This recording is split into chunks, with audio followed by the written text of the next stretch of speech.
What is up, Nickel City Mafia? Welcome to Wednesday Night Bills Tailgate. Yes, we have a huge game, heavyweight championship coming up this Sunday, late afternoon shootout at the Highmark Corral. All that, stay around. We're going to have some fun on how we determine who's going to win this game right after this intro. Jake, not going to trick you this time. Going right into the intro. Let's roll.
Welcome, everyone. It's always good to go back to the intro sometimes. It kind of gets you fired up. I don't know about you, Jake, but I love that intro.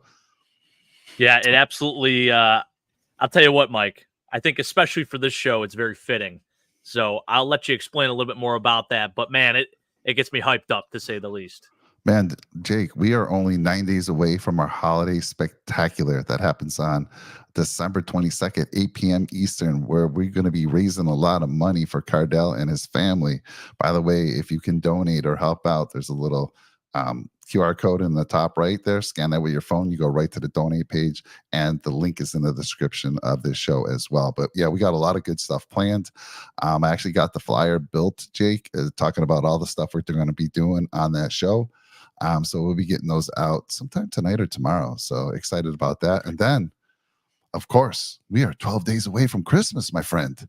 So absolutely insane. Yeah, I don't know how it always sneaks up on us like this. The days leading up to Christmas are my favorite, Mike, because then when Christmas hits, like, it's a beautiful day, of course, but it always goes so fast.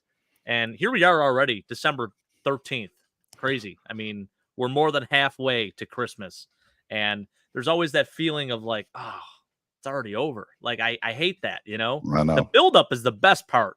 Yes. It's always the process leading up to it, it's always the best. So it always makes me a little sad, but we just got to enjoy every day, and just a little more of a reminder, I guess, when it's the Christmas season. So have you taken MVP to see Santa yet? Oh, yes. So last weekend we went on a little train ride, and it was like a Christmas train ride. It was awesome. And at first, the first goal was to not have her be afraid of the train. So as you can see behind me, I got a little Christmas train going around the Christmas tree. So that was the first task. We show her this, got her excited about it. Then we actually took her on the physical train. And, of course, on the physical train, there's Santa Claus and his helper, his elf. And at first she was a little skeptical, but now I think she's okay. And then she got a stuffed animal and a candy cane at the end. So it really worked out in her favor. So I think she is all aboard the Santa Claus train now. Literally. I love it. Yes. Well, hopefully she's awake on December 22nd. I've got word that Santa might be joining us that night, Jake. I mean, wow. That's going to be pretty special. Very special. Yes. I can't wait for that. All right, well, we got something special coming up this Sunday. A huge game, another, I say, must win, although we got a little help on Monday night from the Titans upsetting the Dolphins. Jake, how exciting was that? Crazy. Totally unexpected. I think a lot of people just wrote that game off. Actually, both games on Monday night, both were upsets. And how about the Meadowlands getting some love this past weekend? Our rival, the New York Jets, also getting a monster win against the Houston Texans. Yep, first time I think I've been a Jets fan in my entire life. And we're going to continue to root for them this weekend as they play the Dolphins on Sunday as well. So, I feel a little tainted just being a Jets fan for 2 weeks in a row. But, hey, this is all for good. This is for us. And obviously we got to take care of business too on Sunday. Yeah, so we took care of business against the Chiefs.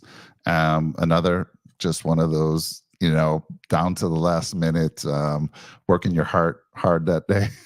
Yeah. But we got it. Now this week, Dallas comes into Buffalo. And we're going to go through this way we're going to do the show. And I want the channel to participate in this because this should be fun. We are going to go position group by position group. We're going to use the 10-point scoring system of boxing. So every position group, we're going to score them. And it could be a 10-9 round. It could be a 10-8 if we feel one of the position groups has been knocked down. If it's a knockdown, it's a 10-8 score. If we really can't decide, it can be a 10-10. We're going to try to avoid those. There will be no knockouts. No knockouts allowed in this heavyweight bout.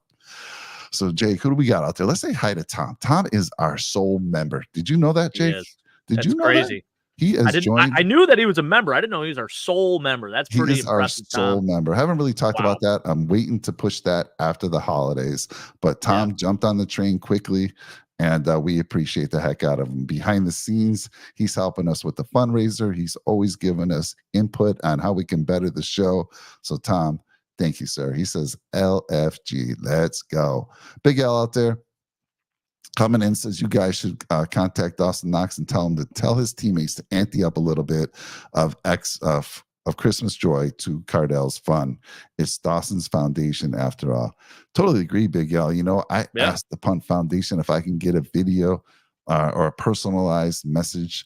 Apparently, it's a little tough to go through the layers that you got to go through, but Dawson does share his time. We heard that last year from Amy, who was Baby Jack's mom, of just how they're able to get his time. And it's a lot more than you might think. So, yeah, Big L, I think they already donate again, but it's shared amongst many, many, many families. So let's see here. And then we got Stefan coming in. Good to see you out there, Stefan. Thank you. Dolphins dropped to the Jets. I love that. Dude, and I don't think that's out of the realm of possibilities. We were talking yesterday on the AFC East Summit show.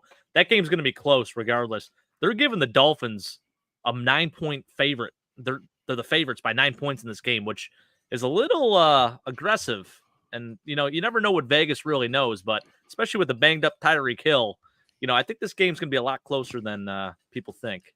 Yeah, like DKB, who was on the show last night, said if they get any resemblance of an offense, it's going to be a lot closer than people think. People think that Dolphins are just going to bounce back and blow them out. No, I think that's going to be, obviously, what I say for every game, a one-score game. And I definitely see a path for the for the Jets winning that one. Yeah. But, guys, I want you to help us out. So as we're scoring the rounds, scoring the position groups, you got to help us out because I'm keeping a scorecard for Jake and I want to keep a scorecard for you guys. All you got to tell us is who wins that position group and maybe give some thoughts as to why. And if you're new to the channel, and even if you're not, please smash that like button right now. If you're new to the channel, drop a nickel on that subscribe button. It really helps the channel, and we really appreciate it. So, Jake, without further ado, Nickel City Mafia. Ladies and gentlemen, let's get ready to rumble. We couldn't get Michael Buffer, but we got somebody who doesn't charge as much. I think his name is Michael Thornton. I don't know. He's a lot cheaper than Michael Buffer. All right, Jake. So let's get into this. We're going to start on the defensive side. We love doing these position battles. We've done it many, many times in the past. And I think it's just a great way to kind of walk through how we're going to win this game. When we talk about these position groups, maybe you can give your opinion on might be an area where we can take advantage of. So we'll talk through all that when we go through these groups. We're going to start with the D-line. And before I get into the D-line, I want to give you a few stats because you might already been tainted with your decisions who's going to win this battle. But let me give you some numbers. So right now, the Buffalo Bills are fourth in sacks with 42 sacks. This is their D-line, their defense, 42 sacks. Yep. The Cowboys aren't much behind. They've come in with 39 sacks on the year. Let me give you some other numbers here just to help you with this battle before Jake talks about these different groups. Big difference in turnover differential between the two teams. Now, that's a little bit on the offense and the defense, but right now, the Cowboys are number 3 with a +10 in turnover differential. That's huge. Buffalo Bills are down near around 10th or 11th. We're at +2. So still, we're in the positive. That's a good thing. A little more on the defensive side of things. Let me give you some numbers over here. So points per game, Dallas is fourth, giving up only 17.9 points per game, whereas the Bills, not far behind, they're sixth, giving up only 18.8 yards per game. So with that information, Jake, take over and tell us about these two defensive lines and who you give the who wins this round. You know what? I think just because the Cowboys have an all-pro and Micah Parsons, it's going to be really hard to go against them. Not only is he producing, he's got 12 and a half sacks this year. They have another stud on the other side in DeMarcus Lawrence, who has also been a Pro Bowler and an all-pro himself. Then you got Dorrance Armstrong to back him up, Sam Williams, who's played pretty well this year too. And then on the interior, they got a kid named Mozzie Smith. He's their first-round pick. Jonathan Hankins is banged up right now, so I expect to see Mozzie Smith out there quite a bit.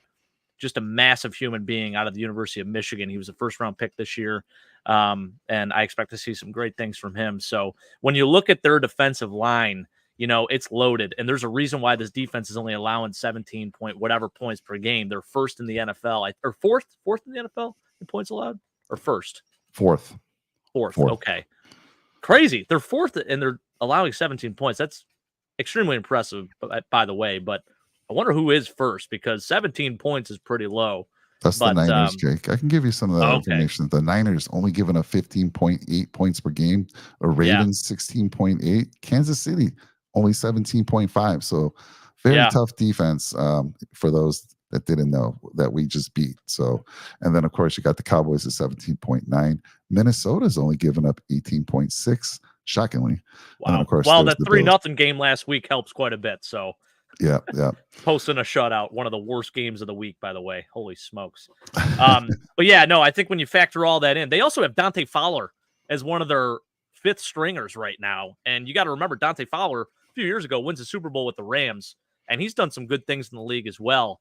So it's pretty crazy when you look at their depth. Now, the Bills have a really nice defensive line, by the way, too. And I think a lot of people overlook them. What Ed Oliver has done this year is extremely impressive. And I got to hand it. Now, they play a different scheme than us. They run a 3-4. We run a base nickel, really. But if we're going based off a 3-4 or 4-3, we'd be in a 4-3. So I think when you look at our interior, I definitely feel like we're better there. Jonathan Hankins has been the starter this year. But like I mentioned, Mozzie Smith is probably going to play this week. It appears, at least. He's their first-round pick, and he doesn't have as much experience. I do think he's going to be a good player in this league, but I'll tell you what, I think, on the interior side, the Bills definitely have the edge, but I feel like those ends, man, there's just a difference. You have a guy like Micah Parsons.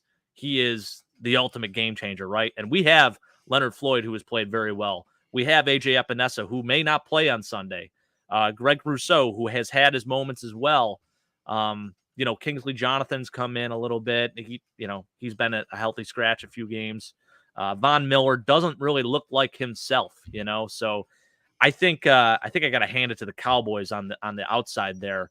So overall, just because they do have Micah Parsons and DeMarcus Lawrence, I feel like I got to give the Cowboys the edge for the D-line, but it's close. So I'm going to give that do I give it the score, or how are we doing that? We'll Mike? give it 2. So you and I will agree. I'm going to agree with you on that. So it's no knockdown.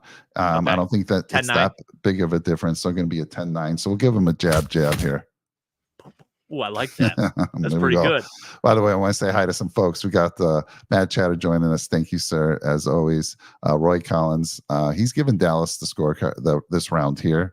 Again, if you're late to the show, we're going position group by position group and using the 10-point scoring system of boxing.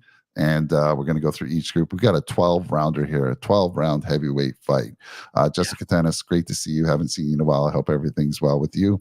And let's see who else is out there. So, and we got Mike Hart out there. What about Kingsley Jonathan? Yes, I mentioned Kingsley. I like Kingsley a lot. I think he's got a lot of potential in this league. He's shown that he can play and keep up with the best of them. So definitely a great depth piece and a guy that's going to rotate in and out.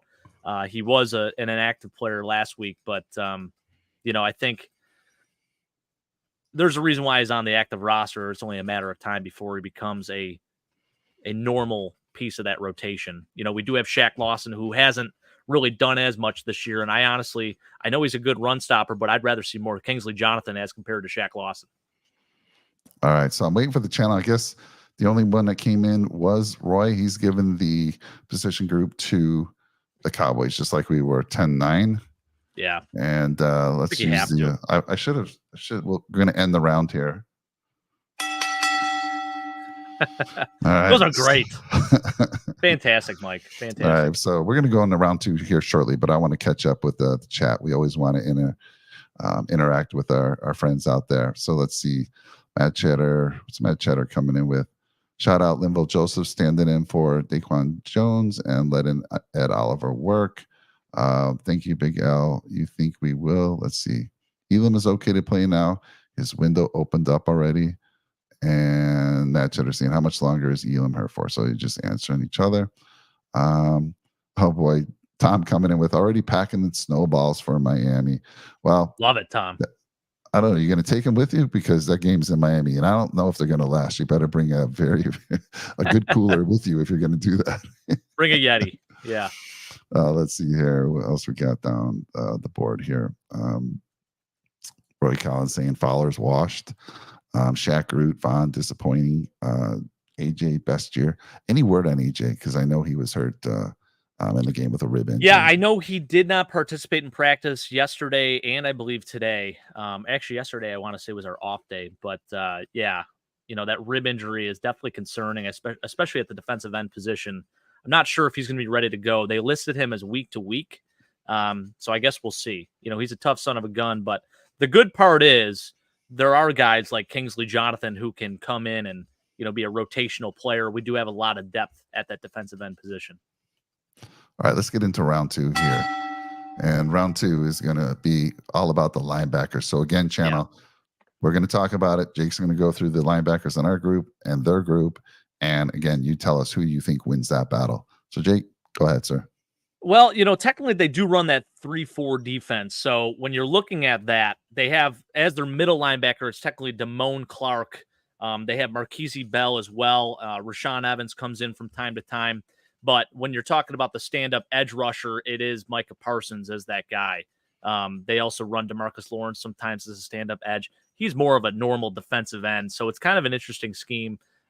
They do run a little bit of both from time to time too. So I think, just pure linebackers, looking at those guys compared to ours, it's relatively close. But I think I'm going to give the edge to us just because of how well Terrell Bernard has played this year. He's been unbelievable. He finds a way to just get the football in his hands. And how about Tyrell Dotson? I know he got a little banged up last game, but man, is he still our highest rated linebacker according to PFF, Mike?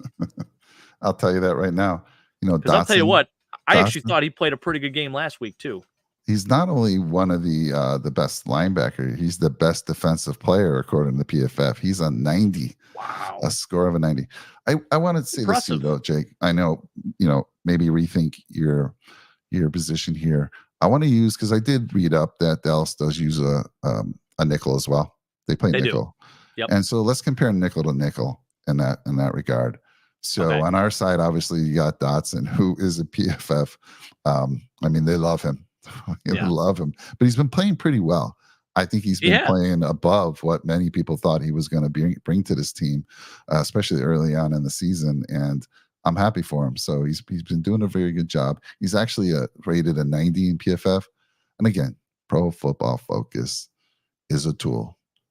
Take it for what it's worth. It's not perfect. There's some things that just are head scratchers, but it's a good tool. When Jake and I can't decide, we call up PFF and get their scores. Yeah. Bernard's a 67.5 according to them. On the Dallas side of the fence, you got Marquise Bell. And they got him right now as the 84.9. And then you got... And he's like a rover. He's almost like how the Bills used to have Brian Scott and Coy Wire. And Mark Barron, too, is another name that he's very similar to. He's a guy that can play in coverage, and he's kind of like a hybrid almost. But they sort of have transitioned him into that linebacker position. So second on the team in tackles from what I saw. And I think he's got 2 forced fumbles on the year, too. So playing pretty well. Yeah, so Marquise Bell, what I like about their linebackers, too, is they're tall. They're big. Yeah. Marquise Bell, 6'3", 205. And then you got Damone Clark, who's 6'3", 240. There's a linebacker for he's you, got my some size. friend. Yeah, There's a linebacker for you. for sure. Both of them, though. I mean, Clark was the 5th rounder Yep. in 2022. LSU. Yep. And Bell looks like he was an undrafted so free agent. So pretty cool there. But they're both doing pretty well. I'd love to, hopefully we talked a little bit enough to see who the channel might think wins this battle. Do we have anyone out there? Roy's giving it to the Bills. So far, Roy's the only one scorecard. I'll change the name on the scorecard to Roy, but you're giving it to the Bills. I'm gonna agree with you. Yeah. Jake. And I don't know if this is a total knockout just because I think if Matt Milano was healthy, this would be. But because he is not, I think I'd have to score this one 10-9, Mike. What do you think? I agree. Definitely not a total knockdown. Yeah. Not if I look at PFF and go by their scores. As a matter of fact, they probably would win based on PFF. Now we will use PFF if we have a tie at the end of this scorecards. We will go to PFF to break the tie. All right, so we got Roy coming in, giving the Bills the round as well. So it's a 10-9 round. All right, let's end that round there. Got these right here. And we're going to start the next round. Next round's going to be the corners. Round 3. Cornerbacks. So you talked a little bit about their nickel scheme, right? So Jordan Lewis is their nickel back, but then you got their 2 other corners and Stephon Gilmore, who was playing very, very good football, looking like the old Stephon Gilmore, and then Deron Bland. And, oh, by the way, Trayvon Diggs is on IR. So when he comes back, they're going to have a real problem at that position. Deron Bland is actually in the running for Defensive Player of the Year. He is the only man to record 5 pick sixes in a season. He's got 8 interceptions on the year, 5 of those going to the house for 6. Which is absolutely insane. He's playing incredible football. Now, he is a very aggressive corner. I mean, you could see a little bit of that in the Seahawks game from a couple weeks ago. Him matched up against DK Metcalf. A lot of times, he'd be very aggressive. He'd bite on some things. At times, it did pay off. He did get an interception in that game. But DK Metcalf also had one of his best games of the season in that game, particularly. So, that's something I think that can happen. He probably will be matched up against I know he's technically their right cornerback. I could see him definitely having some good physical matchups with Steph. But he doesn't typically stay to just one side, even though they do have him listed as the right cornerback. So curious to see how that plays out and who he actually lines up against, if he's going to follow Steph or if, Steph Gilmore is they're probably going to just cover one side of the field each, I would assume. But we'll see. I want you to count in the slot corner as well. Jordan Lewis. Yeah. Well, so. I just, honestly, listen, I know we have Taron Johnson. He's still a very, very good nickel corner. But and Rasul Douglas has been playing great. Don't get me wrong. And I think Christian Benford, although he got picked on a little bit last week, made a play there with the forced fumble. I thought it was fantastic. Dane Jackson, solid corner. But when it comes to our corners versus theirs, they're just better across the board.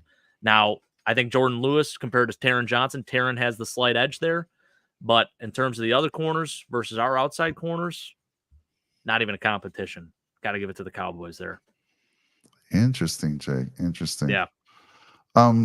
With Diggs out, so was Bland the starter the whole time? Was he going to be the starter? He technically was just more of a rotational guy.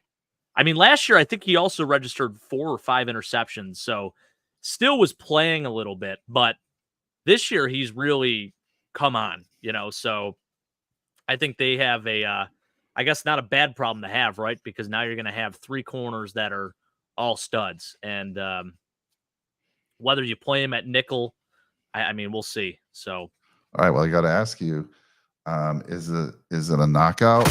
Is it a knockdown? Not a knockout. Again, no knockouts in this battle here. Is it a knockdown? I think so. Are we giving a 10-8 round here? I do. I think it's a knockdown. Wow. Definitely. Okay.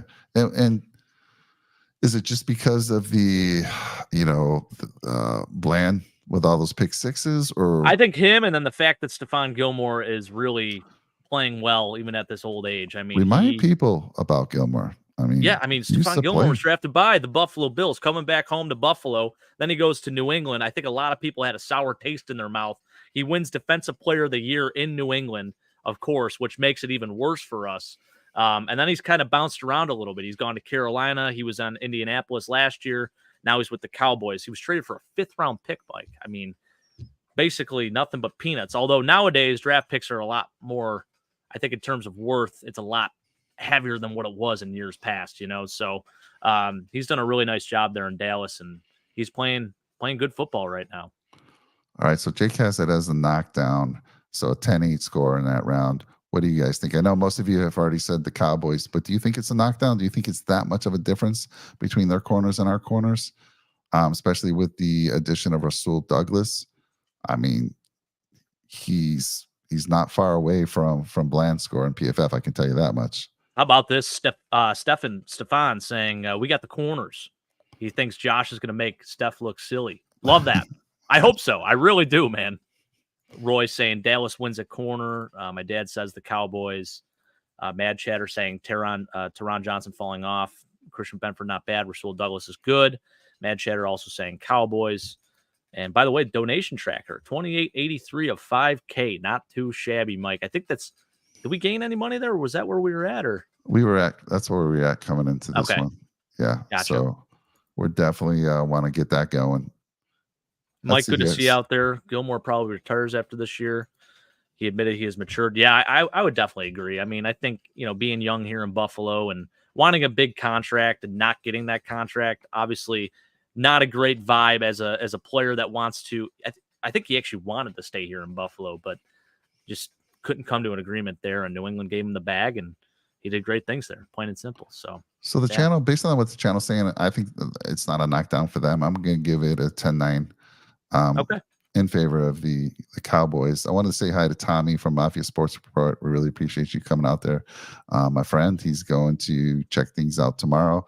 He's also going to be joining us on the Holiday Spectacular. Him and Mikey are going to join us, and we're going to collaborate and bring as much money as we can for Cardell and his family. We got performers, we got prizes, we got trivia, we got lots of fun and games. It is truly family oriented, so check it out for sure. Let's see, did we catch up with you? You got Joe out there. I've seen some new folks that I haven't seen before, so hopefully you like what you see here, and you can by the way, Deron Bland 5 interceptions last year too. I was right on that. Okay. So 5 picks last year as well. He did start 8 games last season too. All right, well, let me see here. So end of that round here. We're going to add up the cards at the end. We're going to be a little surprise factor here. Round 4. All right, round 4, we go to the safeties, Jake. Man, if it was the beginning of the year, I would say us in a landslide. But now, just based on how Jordan Poyer and Micah Hyde have been playing, they look slow this year. And you got to include Taylor Rapp in that mix as well. I'd be surprised if both of those guys are here next year, Jordan Poyer and Micah Hyde. Unfortunately, they've done so many great things for this team. Ultimate respect. You can't hate on them, but there definitely has been a noticeable drop off in play. When you look at their guys, they have Donovan Wilson and Malik Hooker. Donovan Wilson has been a little banged up this year, but they're younger and not too much younger. I mean, I think Donovan Wilson's 28, Malik Hooker's 27. He was a former first-round pick by the Colts, played for Ohio State.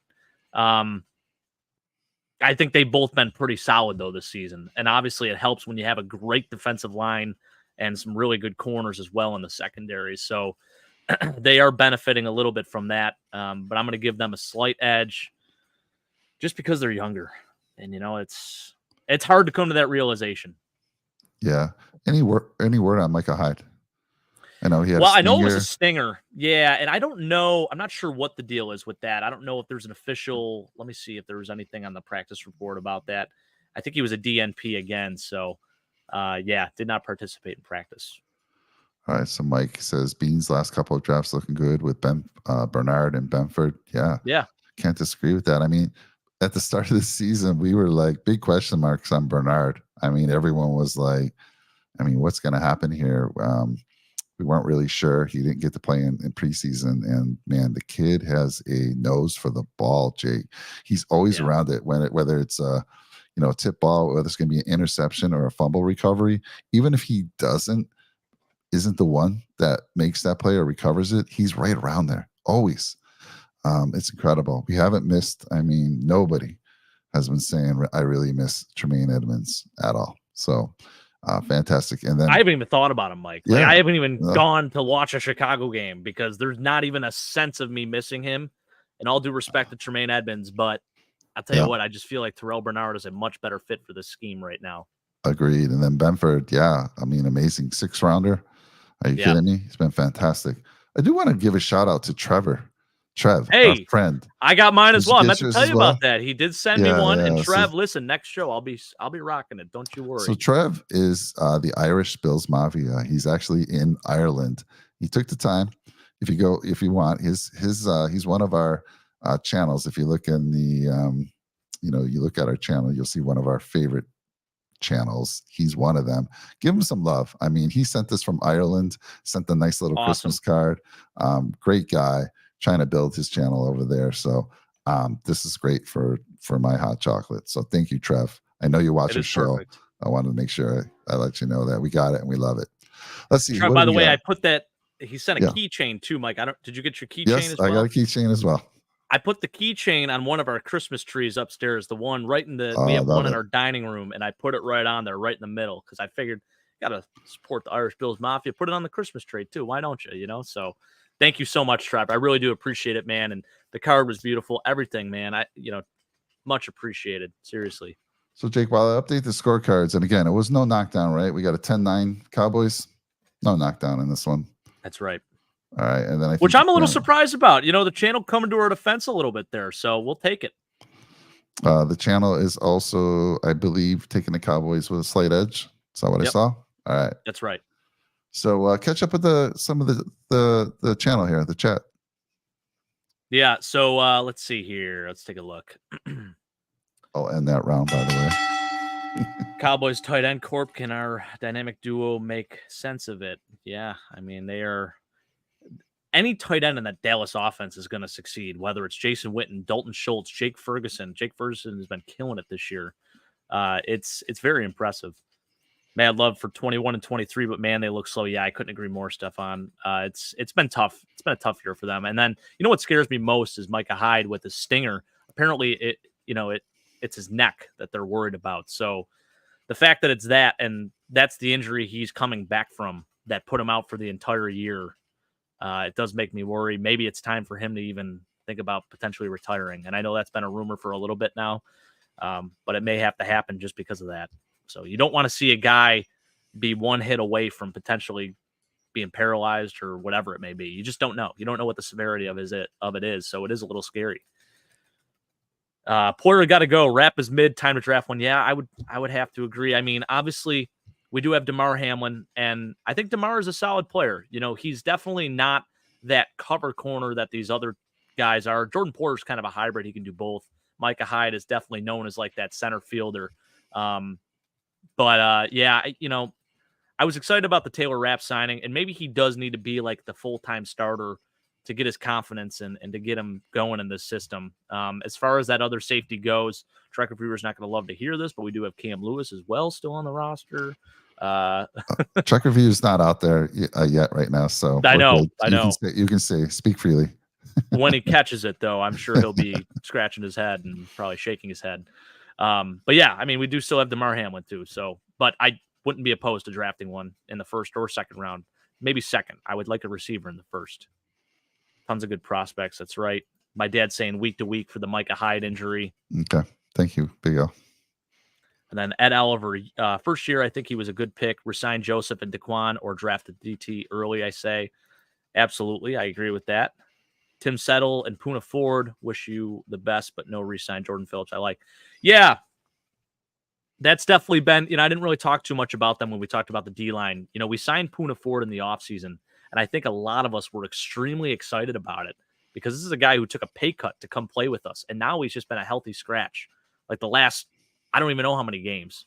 And you could tell there's some disappointment on his end because there was actually an article that came out, him saying basically this is not what I expected. He expected to be playing in this defense, and to have a guy that's more of like a true one tech that can fill in for Daquan Jones. I definitely would have expected to see a lot more of him. So it's been a disappointment in that aspect, and we don't know what's going on behind the scenes, but definitely frustrated by that. And then Tim Settle too. I mean, Yeah, just not doing it for me. Yeah, definitely a big, huge disappointment by both of them. We gave Settle a lot of money last year, and he just hasn't seen the step up. You guys sold me on Puna Ford, but I mean, again, you've sold me on some things in years past, like Aaron Cromer last year. He's doing a better job this year. Yeah. But again, Puna Ford, you were very high on him, and unfortunately, something's just not right there. I'll say And this, Mike. I think sometimes these players that we're super high on, when it doesn't work, we're always frustrated. But maybe it does just take them being on the team for a year, and then maybe the Bills bring them back. You talk about Aaron Cromer. That's a great example, right? Like, we didn't think the offensive line was great last year, although they were supposed to be great. This year, they've totally outperformed their expectations. And I don't know if you guys caught it, but Sean Kula, Red, White, and Bills, did a great film breakdown specifically about our offensive line on his channel today. I highly recommend you check that out. I think a lot of people were calling for their heads last week against the Chiefs, didn't feel like they played as great of a game, but I thought they played a very sound first half. And most of the pressure that you saw was Josh bailing out of the pocket and actually not stepping up into the pocket and making a throw or taking what the defense gives him. And I'm not saying Josh played a bad game or anything like that, but for a lot of these people to say that it was the offensive line's fault, I don't think that's totally fair. So, yeah, and keep in mind, I already said, like, the Kansas City Chiefs defense is not the Kansas City Chiefs defense of years past. They're a top five defense, stellar. Yeah, and they made some great adjustments. And we've played some of the best defensive lines in the game. We're going to face another one this year. I should say more than just defensive lines, defenses, and we're going to face another one this upcoming week.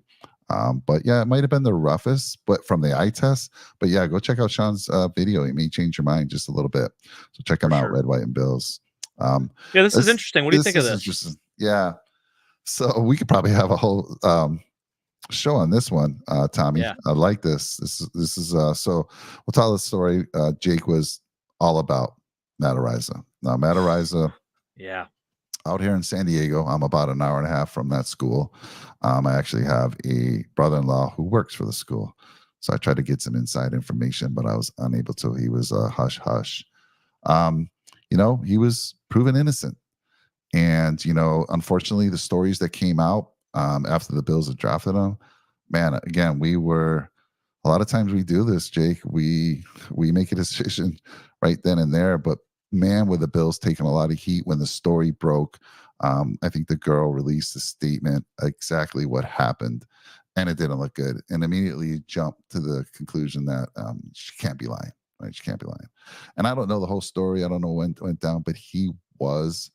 They basically said that he wasn't even there or something like that. But he's innocent. He's no longer dealing with that. I think he's playing. Who's he playing for? I don't know if it was Canadian. He signed football. with a pro team in Mexico, but okay. I don't know whatever happened with that. But yeah, I mean, here's the thing. I had a freaking jersey of Matt Ariza. I was all fired up. And then sadly, when that report came out, I get the whole innocent till proven guilty, but I feel like the Bills were put in a position where it's like, hey, this is becoming a huge distraction, and we just gotta get rid of this man because we don't want to be scrutinized. And no matter what, I feel like they're gonna take some backlash regardless, right? Because you have two sides of it. You have people that are just gonna say, hey, it doesn't matter if he's even affiliated. When there's smoke, there's fire. He's guilty. Done. Right. Yeah. And of course, they don't really wait for the whole thing to come out. And now that he's been proven innocent, it's hard to. Who's going to be that team to take the step? I wonder if it does happen. Like, I even wonder if he's been. I'm sure he's been. I mean, he's probably had a lot of free time, so I'm sure he's been punting and doing his workouts and all that. So, I wonder if he will, sign with the team, whether it's the Bills or someone else in the NFL. I think the Bills are taking. Yeah, and I mean the Bills are taking some heat right now, even with Von Miller. It's like there's another thing too. That. I mean, when you look at Von's situation, what came out, I mean, you're jumping to conclusions there, and I think what it comes down to is obviously Von's been with him. Von's been in the NFL many, many years. So I don't know. It feels like, and again, you got this rookie that you just signed, not a huge contract whatsoever, and are you willing to take all the heat that you were getting risking the fact that he might have been proven guilty. Didn't know. It just felt like they couldn't risk it. So there's like, let's let it play out. We're gonna have to release him. Now in a different situation, you got Van Miller with all that's going on with him, yet he's still playing. So I don't want to get into all that, but it is interesting. Again, it's a more senior guy that's been around. Yeah. We're not gonna, jump to conclusions. Got this rookie over here. We got to let him go until things, get figured out. And I do think, Yeah. he is a punt god. The dude can kick the ball. We saw it. I mean, the guy punted an 80-something yard punt in the preseason for us, and it was like, holy smokes, like this is insane. Like I've never seen a guy even. I mean, Sean Landeta did it with the Giants like a very, very long time ago, but we haven't really seen anything quite like that. I mean, even Shane Leckler. You talk about some of these great punters that have played in the NFL. It's like they're not booting the ball 80 yards in the air. Like it's unheard of. Yeah, so this is also this is a good point by Tommy too. Just saying he agrees with the decision by the Bills because he's basically fighting for his life, and he really needed to concentrate on that case to clear his name. I 100% agree. Yeah. Even though he had told the Bills he was going to be, he gave the story. He told them, "I'm going to be innocent." It turned out to be right, but they just couldn't take the chance. And you could tell Sean McDermott. It was like such an internal struggle for him. There have been a few moments. Yeah. I think like even last week too, there have been a few moments where Sean McDermott has had to address a very serious situation. And I never felt once that he was ever disingenuous or anything like that. I always felt like he was very real with that. And he wore his emotions on his sleeve. I don't think he was faking any of that. No, I feel like for him, he bonds with these players. He forms a relationship. And like for that to come out, you feel like it's their son almost, right? That's in trouble and having to deal with this. So yeah, crazy. All right, well, let's get back to this heavyweight battle. And I think for those that forgot, Nickel City Mafia, ladies and gentlemen, let's get ready to rumble. So yeah, we're going to go to the offensive side of the fence now, and we're going to start with the O-line. And again, for the channel, this is a boxing match, 10-point scoring system. We're going to add it up at the end, and you can have a 10-9 if you just tell us who you think wins. If you think it's a knockout, meaning that there's just a big differential between one position group and the other, it's a 10-8 round. And we could have a 10-10. That just means it's so close you can't even score it. So join us. It's a lot of fun. Let's go to the O-line. Jake, we're just talking about them. Give me your thoughts, my friend. They got some great names on that offensive line for Dallas. And listen, the Cowboys have always had a very good offensive line as long as I can remember, going back to the 90s, one of the best offensive lines ever assembled, right? And now, you got guys like Zach Martin and Tyron Smith who are veterans in this league who have been there. They've done that. They've been all pros. They have all the accolades. And I think this year, there have been times where they've been a little suspect and you could see that there's a weakness there, but I still think they are just so damn good. And it's hard to not rank them in the top 5, even so, just based on name alone, right? They get a center too, and Tyler Biadasz. He's drafted in the 4th round in 2020, playing very well at a high level.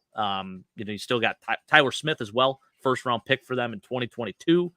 He's their left guard. You got Zach Martin, as I mentioned, at right guard, Tyron Smith at left tackle, and then Terrence Steele, who I feel like might be the most suspect. He's their right tackle. I compare him to that of like Spencer Brown almost. So, for me, I think although the Bills offensive line has really played well this season, I find it hard to put them over a team consisting of all pros and Pro Bowlers and these dudes who have been there, done that. But with that being said, I think this is a lot closer. If you would have put these two offensive lines together at the beginning of the year, I would have said the Cowboys in a landslide. I'm not going to say it's in a total landslide because the Bills O-line has played very well this year. And we got a Pro Bowler in Deion Dawkins and Mitch Morse. And, we got some good young talent in Connor McGovern, Osiris Torrance, and Spencer Brown, man. He has really been a surprise this year. I think he's done extremely well. So you got to tip your cap to the Bills offensive line and Aaron Cromer. But I think at the end of the day, I'm going to give this one to the Cowboys. Ooh, That's a I tough know. one. So let me give you some, before you get that's your final answer in the channel as well. Let's give you some numbers to help you out with this decision. Dak Prescott's been sacked 29 times. Yep. Josh Allen only 18. You can argue that's because Josh Allen can escape much better than Dak. Dak's not known as a running quarterback, so that's probably helps a little bit. But again, the O line giving up less sacks to their quarterback. To me, that's big. But Yeah. let's look at some big numbers here on the offensive side of things. Again, it all starts with the O line. So right now, yards per game. Actually, let me give you points per game.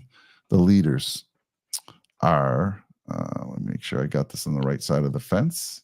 The number one scoring team in the NFL is the Dallas Cowboys at 32.4 points per game. Buffalo Bills, number 5, scoring 26.8. Not too far behind. Total yards, let's just go to total yards per game. Right now is the Cowboys are number 4 with 381.5 yards per game, Jake. Buffalo Bills right on their heels, 378.9. Was that less than 2 yards difference? Yeah, it's pretty Total damn yards good. per game. So Yeah. the offenses are doing, they're similar. Points per game, it's not that far away, especially when you consider some of the struggles the Bills had early on with some of the bad teams. But we're scoring a lot of points. We're putting up as many yards. We've given up less sacks. Rushing yards, let's talk about that because this is another big thing for the O-line, okay? Huge, right? So let's look at that. Let's see who's got the edge here. Buffalo Bills have an average 122. Now, I know you're going to say you got to factor in Josh Allen, and that is true. That is definitely true. But the Bills have been rushing the ball extremely well this year. The Cowboys right behind them at 118.6 per game. So that's your rushing yards right there. So there you go. The numbers are close. Based on the numbers, I do like the fact that we've given up less sacks, but I think that's the Josh Allen factor. So I guess I personally am going to have to agree with you. Slight edge to the Cowboys. Did we have enough time? Did anyone on the channel give their opinion there? Roy's saying the Bills get the nod, and I'll say this too. So Stefan came in and he said, here I'm going to bring up some of these comments. So Roy's saying Bills get the nod for O-line. Ed Oliver eats all day Sunday over that Dallas line, watching Dallas and Philly. Yeah, I think I mentioned this a little bit. I think there is definitely more of a weakness on that offensive line than there has been in years past.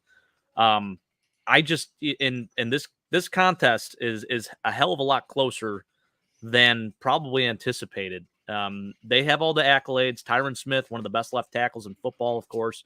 Zach Martin, I think he's made the Pro Bowl every single year he's been in the league. Tyler Biadasz playing very well. You got Tyler Smith as well, who is a first-round pick. Terrence Steele, who's a solid right tackle. So, I think it is hard to go against that Cowboys O-line just because they've sort of been there, done that. But, really, what are we talking about? We're talking about the now. I'm going to give them a little bit of an edge still just because, but the Bills O-line is very close. I got to say, they're very close. I agree. So I got, based on your conversation, based on what you said, I got us giving the Cowboys a slight edge to get that round. Based on the channel, I'm going to give the Bills the round. So I love that. And then let's catch up with all the chats. I see the Trek viewer. Thankfully, he came in a little late because he didn't hear your Cam Lewis comment. But look at this. I love that. Josh Norman over Cam Lewis. Hey, Josh Norman, he laid the lumber on specials a few times. I haven't seen Cam Lewis do that on specials yet. So, don't feed him anything, please. Don't give him that stuff, Jake. Listen, oh my goodness! I want juice plays, baby. I want juice plays. Let's see here. Let's catch up here. Matt Chatter, Spencer Brown holding up, and Cyrus Safford was terrible. Yeah, 100%. Did you go through these? I'm sorry, I was updating. No, I haven't yet. No. Okay. Actually, let's go back here. Let's see. Huge shout out to the Bills O-line, Mad Chatter. Any injuries on the Cowboys O-line? I don't believe there is. I think they're pretty healthy for the most part across the board, actually. So I want to say I only saw like 4 players on their injury report, and one of them was Micah Parsons with an illness. So I don't think they really have much going on there. So O-line looks very healthy this year. Yeah, they definitely do. And it's always hard on a Wednesday. You'll see a lot of folks that rest. And so check back. But right now, looking at the injury report, Jake's spot on. Doesn't look too bad Yeah. at all. A lot of people on it. A lot of people listed. Yeah, This but not time of the year. much. Yeah. Yeah, but most of them look like nothing serious whatsoever. So Yeah. I love this. Trek Reviewer's got to make a point to do this every show. And I respect the hell out of it because his commitment is yeah, incredible. I love the commitment. Yes. So the channel, just so you know, because some of you would be like, what is going on here? So Trek Review and I, early in the season, when we were coming up with the 53-man roster, I was saying that Cam Lewis was going to make the roster. And Trek Reviewer swore up and down that no way he's going to have a job. He said he wasn't going to be in the NFL after he got released. But here he is on the active squad playing for the Bills. He's multi-purpose. He can play special teams, corner, safety. I don't see how you can be saying that, Trek Reviewer. So that's what's going on, channel. He's actually our backup nickel right now, too. Come on, let's go. And he's University of Buffalo product. How can you hate that? Another the UB guy. Come on now. Oh, come on. Let's see here. We got Stefan. Can we asterisk the fact that they play in the NFC and it's a softer division? That's a great point. That is a great point. Yeah. Who have they beaten? I mean, they lost the real test. I mean, outside of the Eagles, I guess you could say the Seahawks. But, I mean, you look at the teams. The Seahawks lit them up, dude. Lit them up. 35 and they did. Points. It was close. Yeah, it was very close. They've struggled on the road. They really have. They've struggled on the road. They lost to the Cardinals, Mike. Yeah, I know. Early week in the 3. Season. I know it's a totally different time. But early in the season for sure. Man. They lost to Josh Dobbs and the Cardinals. They also lost to the Niners, and then they also lost to the Eagles. And all of those games did happen to be on the road. But you look at the teams that they did beat. Now, they are on a 5-game winning streak right now. The Giants, the Panthers, the Commanders, the Seahawks, the Eagles. Those are the last 5 games. Before that, Eagles the only really credible win there. Yeah. Yep. I mean, Seahawks are, they were a playoff team last year, and they're fighting for one this year. And they lit them up. I really thought the Seahawks were going to pull that off. So, right. So it's interesting. I think they've definitely, the NFC, of course, 100% a softer division in that sense. I can't agree more with that. Roy's saying maybe a 10-10 round for the O-line. Changing his mind just a little bit. Yeah. I know. We love Josh Norman. I love Josh Norman. So does Derrick Henry. Look at this. He's got a serious beef with Cam Lewis, man. Oh, that's great. I love it. That's so funny. You imagine if he ever met Cam Lewis in person. I wonder if he'd we got to get that interaction. If I could be a fly on the wall for that. Yeah. I love it. All right. So that ends that round, folks. And I'm going to stick with the channels giving the edge to the Bills. I know was Roy, you came back and say maybe a 10-10. I'll give you one last chance. I'll wait a few seconds here. Channel, who gets the edge on the O-line? Bills or Dallas? Giving y'all the information. Jake gives the Dallas Cowboys the slight edge. I'm giving you all the numbers. It's pretty darn close. What do you think? And I love what Steph said about the asterisk. Yeah, me too. All right. He's saying Bills. All right, Bills and Big L saying Bills. All right. Let's go here. Let's end that round and let's go into round 6. This has been a battle. It's been a lot of good jabs going on. We haven't had a big knockout punch, man. We're waiting for that huge knockout punch. I think it's coming. But let's get into the tight ends now. Let's go, Jake. Tight ends. Come on now. Yeah, I mean, listen, I mentioned Jake Ferguson, who has been another gem. They somehow find these tight ends and just plug and play. And, I think he's had a tremendous year. But listen, we got 2 tight ends, a Pro Bowler and Dawson Knox. Put some respect on his name. Listen, I know he's been banged up this year, but the guy is still an impact player. He dropped a few passes this season, whatever. He had a hurt wrist. Now he's back. He had a really nice game against the Chiefs. Every catch he made was impactful. And then you look at our young rookie, man, Dalton Kincaid. He's been just incredible. he may have the best hands in the NFL. Who knows? I mean, everything you throw at this guy, he basically catches. He almost came down with that one catch where Gabe was running wide open. He goes up and jumps. I mean, he's inches away, Mike, just barely. He's very close to making a potential catch. So as good as Jake Ferguson has played this year, I think he is having a very nice season. I got to give the Bills the edge just because we have the depth there. And no disrespect to Peyton Hendershot, too. I really like that kid a lot, kid out of Arkansas. I think he's a solid backup for them, too. Plays a little fullback. He's kind of like an H-back, Mike, so I kind of love that. But listen, we got a great tight end core. We got Quentin Morris as well. And then we got a kid at fullback / tight end, Reggie Gilliam, who can kind of do it all. I got to give Reggie some respect, too. So I got to give us the nod there at the tight end position. Yeah, I think when you consider Knox and we got Matt Chatter, Dawson drops. I know how he feels about him. Yeah. But, he came back strong. And the fact that we used the 12 personnel when Dawson's there, I love it. Now, and I love to have the 11 personnel, 12 personnel. The fact that we can go in between both, that's huge for us. So when you consider both of those and the other two that you mentioned with Morris, as well as Gilliam, definitely got to give the Bills the edge. Now, I got to ask you, is it a knockdown? Is it a knockdown in this round? I want to hear the channel. Or is it close where we're only going to make it a 10-9? First you, Jake. This is actually a good point, too. I totally neglected to talk about Luke Schoonmaker. Second round pick for them out of Michigan. I mean, he's going to turn into a pretty solid player himself. But I think Jake Ferguson has played so well, it's making it hard for him to get time on the field. But I think he scored 2 touchdowns this year. So he's not doing a whole lot statistically, but he does have those 2 touchdown catches. I mean, I'm going to give it to the Bills. I don't think it's a total landslide victory, but the Bills definitely have a lead at the tight end room there. Yeah, Matt Cheddar, I'm not married. I don't want them in 12 personnel all the time, but the fact that they can bring it in and run it efficiently, I love it. So it just and he's a great blocker too, Mike. I think he can give a lot of help too. You talk about even this week with those DNs that we're going to be going up against, it would be nice to have a guy like Dawson to kind of stay in and block and then maybe delay and go running like I think they're going to have to. They're going to have to chip Micah. So, for sure. All right, we'll give that to the Bills. Both the channel and us give the Bills that round on the tight ends. All right, man. This is a definitely it's getting good. This is a big battle right here. Lots of punches being thrown. And we'll end that round and we'll go into round 7. Round 7, folks. The wide receivers. Let's start that round. There we go. Jake, another tough battle here. No, I don't think it's so tough. Listen to you. What? Listen, we got Steph Diggs, Khalil Shakir, who I think is more of a number 2 than Gabe Davis.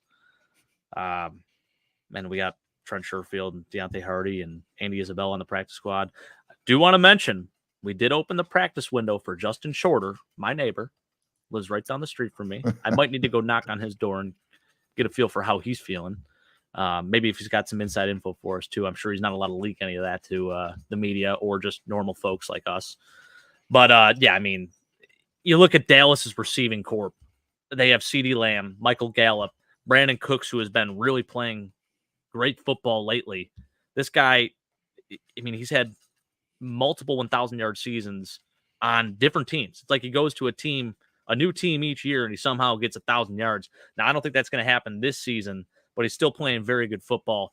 Another name too, Kevontae Turpin, USFL guy, really good return dude.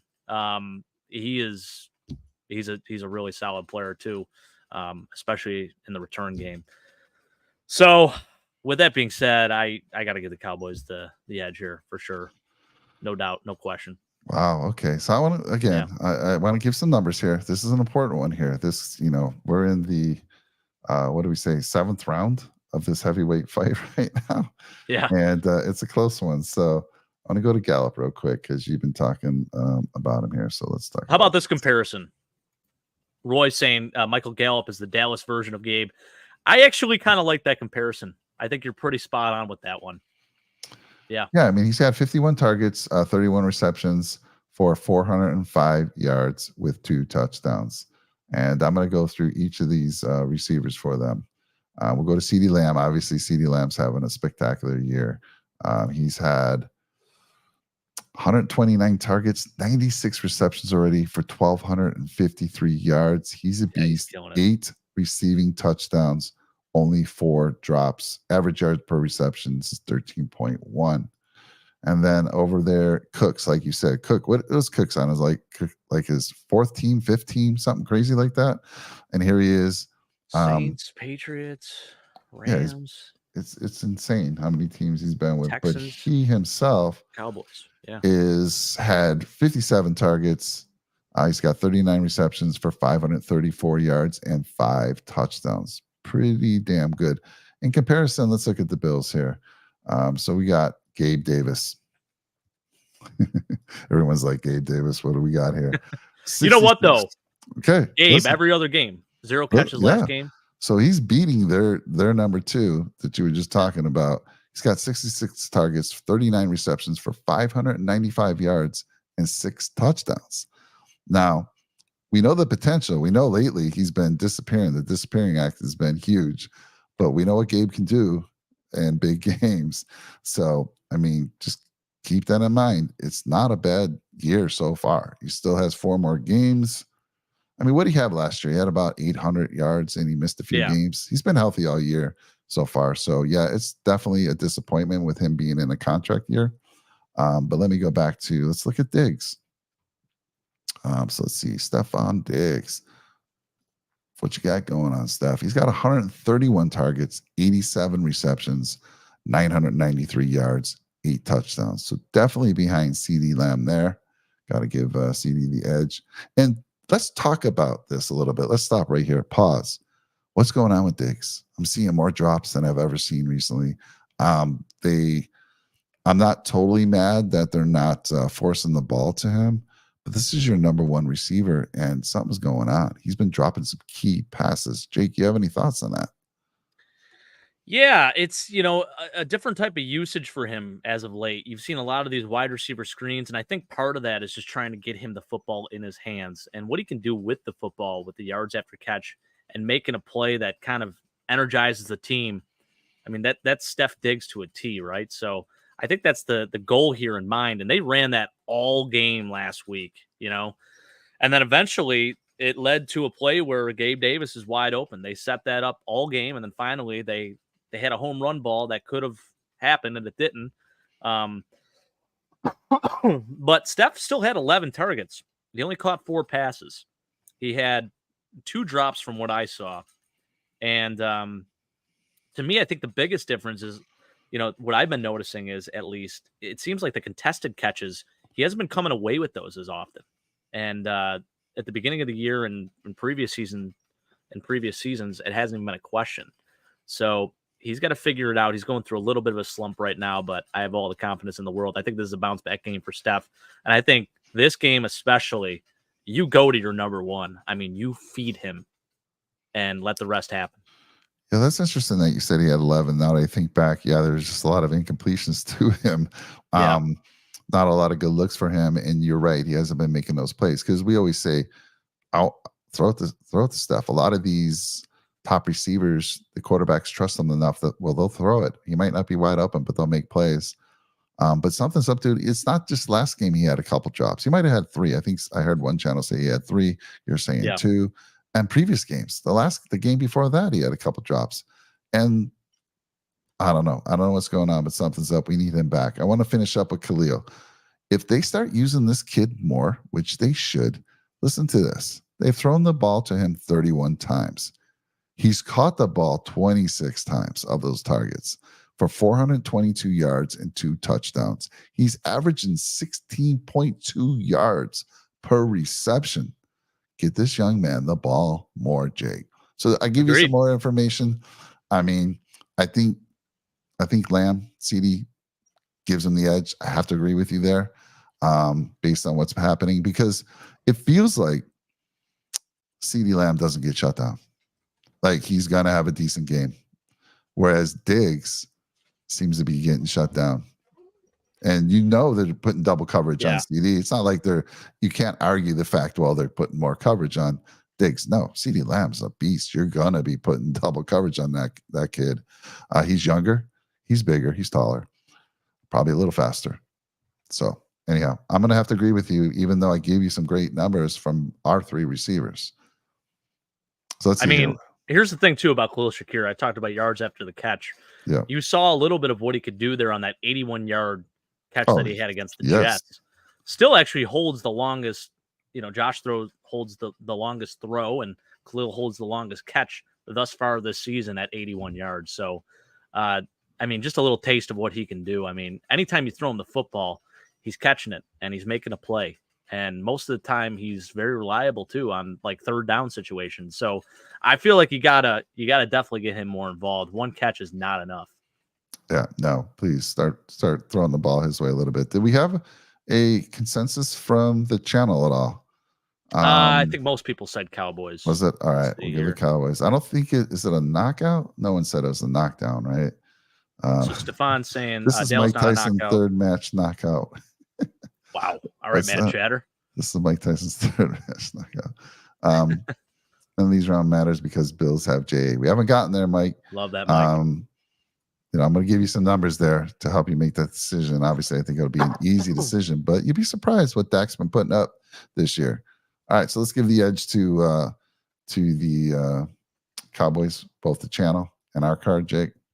Here's a good question, though, Mike. A.J. Brown, C.D. Lamb, Stephon Diggs, and Justin Jefferson. I guess out of these 4, how do you rank these?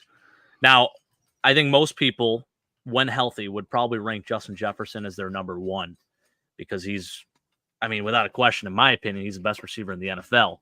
Problem is he's not healthy this year. A.J. Brown has been incredible, but I think in terms of consistency this year, CeeDee Lamb may be that guy right now. I think he's actually putting up better numbers than all these dudes. A.J. Brown's close. He's got like 1295 on the year. So him and CeeDee are very close, maybe within yards of each other.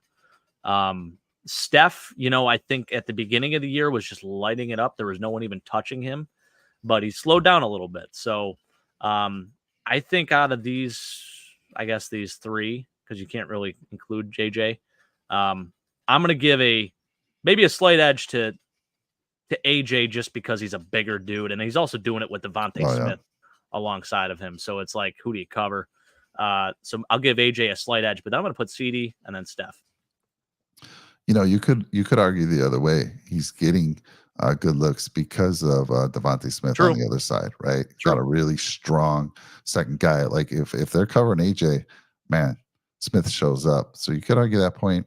It's a good point. But I would have to say, of the 3, I'm gonna go with CD1, AJ second. I'm gonna take some heat for this, but Diggs third, and that's not bad to be third. And that's not saying he's bad, exactly. He's not saying that at all. And actually, I think Tyreek Hill is probably 1. Let's be real here. He's a legitimate MVP candidate, and that hurts me to say. But, I mean, the guy is unbelievable. He really is. Here's what I like about, and I'm not a big fan of Hill, but you got to respect what he does on the field. And the fact that he looked like, it looked like a huge injury in that Monday night game. And guy comes back in. Guy comes back in. I'm thinking he's going to miss a few games. No, the dude comes back in the second half. And without him, they were lost. So it showed a real weakness there without Hill. And if he's not 100%, that's another reason why that Jet team could pull off another big win for us. Most definitely. All right, here. Let's move on to round number 8, the running backs. And, there's been a lot of punches being thrown. I feel like if looking at the cards, it's a pretty close one. We've only had one knockdown round that was scored by Jake and I on the cornerbacks knockdown. So the Cowboys, a 10-8 there, 10-8 round. But here we go. Running backs. Talk to me, Mr. Podger. Channel, talk to me. Who are you giving the edge to here? Cowboys, Bills. And is it a knockdown round where it's a 10-8 where somebody has such a huge disparity between the two position groups? Let me know. So, Jake, go ahead, sir. So I'm going to actually disagree with what Mad Chatter said here. I don't think that's even James Cook's fault that he's inconsistent. I think he gets going, and then he's somehow something with the game plan where they don't feature him as much in the second half, or it's vice versa, right? Yeah. So I think as of late, James Cook has been one of our most explosive offensive players. I mean, what he's been able to do catching the football, and just what he offers in terms of the explosiveness is very impressive. I mean, he's averaging 5.8 yards a carry last game. He had 141 yards of total offense. There was no reason he shouldn't have had 200 plus yards of total offense. So love what he's been doing. We have a nice change of pace too with Latavius Murray and Ty Johnson. Curious to see when we will see Leonard Fournette. I think, maybe the last couple of games, you might see him in that Chargers game even, because the Bills probably don't want to have to sign him to the active roster. So that's probably their thought process with that. They want to save him for then. And maybe even the playoffs, maybe that's what it is. Playoff Lenny, Lombardi Lenny. That's what they call him, right? So I don't know if he's necessarily even the answer. I'm just saying as a change of pace back, he could be that guy. But I'll say this. I think James Cook is fantastic, man. I think he has the ability to be that of a bell cow running back. And I know when you say bell cow, you think of these big backs like Earl Campbell and, Adrian Peterson and Derrick Henry, right? I think of Thurman Thomas. Thurman. There you go. There's a name. Thurman. Yeah. Yeah. I think he's like a version of Chris Johnson almost, maybe not quite as fast, but very explosive, can catch the football and can make plays for you when it most matters. And what I saw from him last week, man, I want to see more of it. I think he needs to have 15 to 20 carries a game, in my opinion, Mike. 10 is not enough. Feed this kid, get his confidence up even higher than it already is, and prove to everyone that he is a true number one running back. I agree with you. I agree 100% with you. I don't think he's been inconsistent. I think that it's the game plan. And I feel like a lot of people felt they got away from him in the second half. But talking to Sean today, I think he said that 7 of his carries were in the second half, 4 of them on the first drive, Cook. So we saw what he can do through the air. This is why we drafted him. He had great hands, great catching running back. And we've seen that he has speed. He's a game breaker. He can actually change the game, which he did in that Kansas City game. So he had 5 catches. I'm thinking, why aren't you throwing it to him 9 times? Right. Getting him the ball. Obviously, the screens to the wide receivers for some reason were terrible at it, but let's get it over to the running backs and give them a shot. And so I like that. Now let me ask you about Lombardi Lenny, because I think it was Stefan who said this last show. Basically, we wouldn't see him until the Chargers game because, final 3 games, we see him in the year, and then you sign him going into the playoffs. There's no reason why. I feel like this is such an important game. If he felt he was a better player and he can help you, I would activate him for this game. Then you deactivate him for the next game and save him for the games. Or, there's no easy game. I'm not going to say. I feel like there's easier teams that we're going to be facing these final 4 games. So why not bring him up in an important game like this against the Dallas Cowboys? Are you kidding me? So we'll see. I don't know. They have 24 hours to activate him before the game. Yep. Dude, we saw the pictures.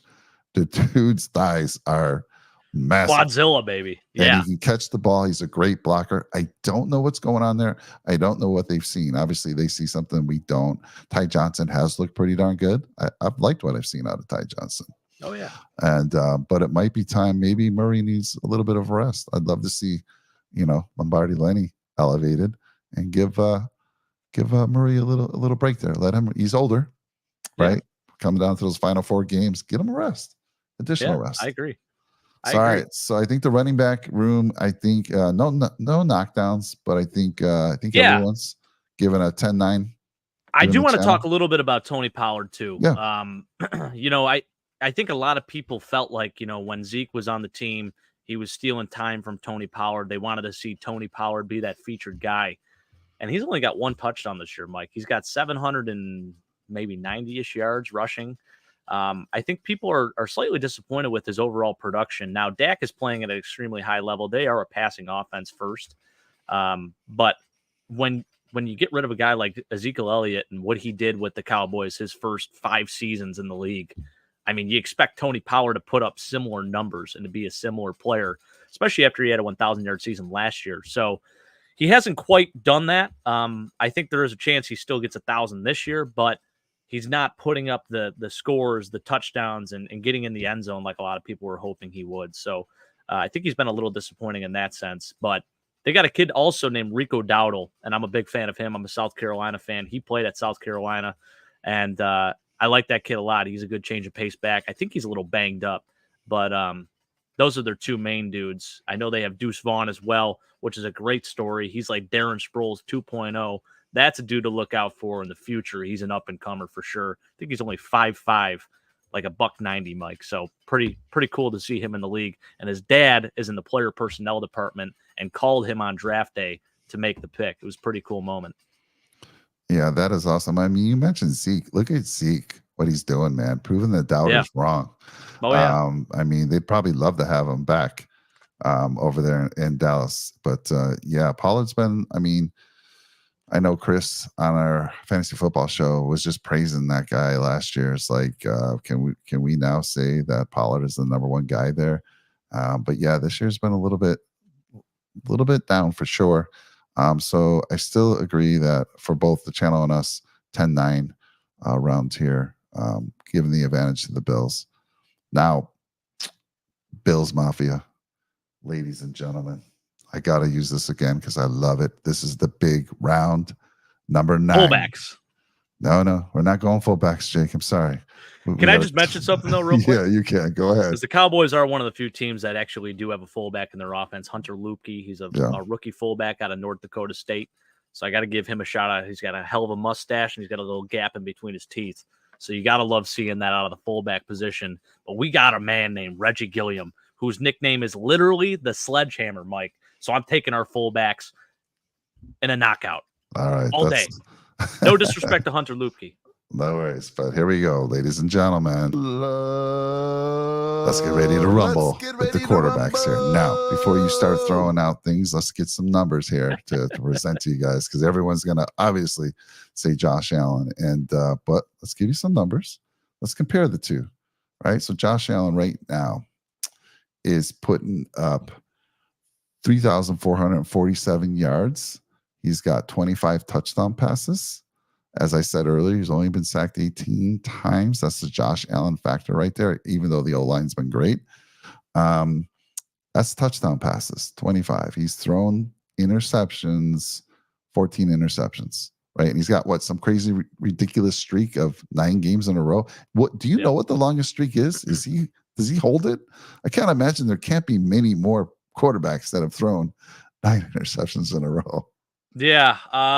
You know what, though? I'll say this. You go back to like the 60s and 70s when quarterbacks would regularly throw interceptions, and you had quarterback or touchdown interception ratios that were disgusting, and somehow getting these guys into the Hall of Fame, different times, of course. So you may have to go back to those times to look at the streak for interceptions in a game. Where Josh has a huge advantage, obviously, is on the ground, right? He's got 10 rushing touchdowns, which is incredible. He's rushed for 374 yards. Let me give you some information about Mr. Dak Prescott. Now, Dak has thrown the for, let me give you that number real quick, 3,505, 28 touchdowns. He's thrown for more touchdowns than Josh has. And his interception, dude, only 6. That's incredible, man. That is fantastic. His QBR rating is actually better than Josh. He's got a 107.5, and Josh Allen is right around. You see what was Josh's here. Josh's QBR rating was 93.4. So again, when you look at Dak from what he's done in the passing game, it's been fantastic.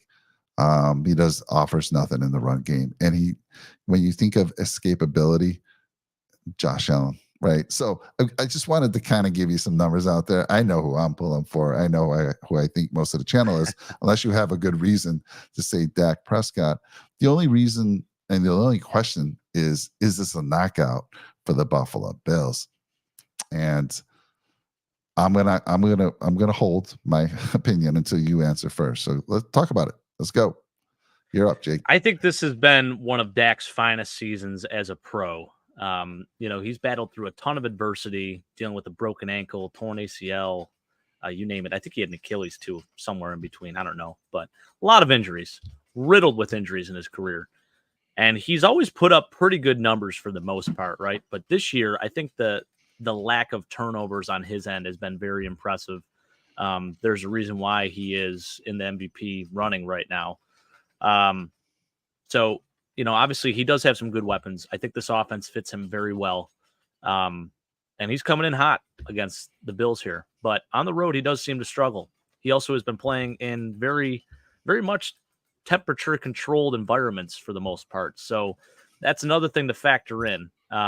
He's a Southern boy. He's from Mississippi, so like this is a guy that might not be used to this Buffalo air, and I know, listen, they're all professionals and they're used to having to go through stuff like this, right? But I think I definitely would say coming into this year, I'd make this a total knockout. But Josh Allen, as great as he's played this year, right? He's got the most touchdowns in the NFL. He does have the most turnovers in the NFL. He does make dumb decisions at times. You take the good with the good, the bad with the bad. There's a lot more good than bad, and he makes throws that no other quarterback in the NFL can make, Mike. And that is what separates these two. No one, not even Pat Mahomes, is doing what Josh Allen can do. No one is making a throw on the sideline, going out of bounds, flicking his wrist, and completing it right on the money to Latavius Murray. No one else is doing that in that situation. Pat Mahomes is not doing that. Pat Mahomes has a little sidearm thing that he's got going on because he's a former baseball player. But Josh Allen is doing stuff that literally is backyard football-esque, and it's just stuff where he's just so dominant. He makes it harder on himself a lot of times, but he can do it because he's just that damn good. So I'm giving this one to Josh. I'm not giving it to him in a landslide, but because of the things that he can do at the quarterback position, you just have to put him there. I'm sorry. And it's no disrespect to Dak. I think he's been fantastic this year. He has played like a top 3 quarterback this year, but Josh is just better.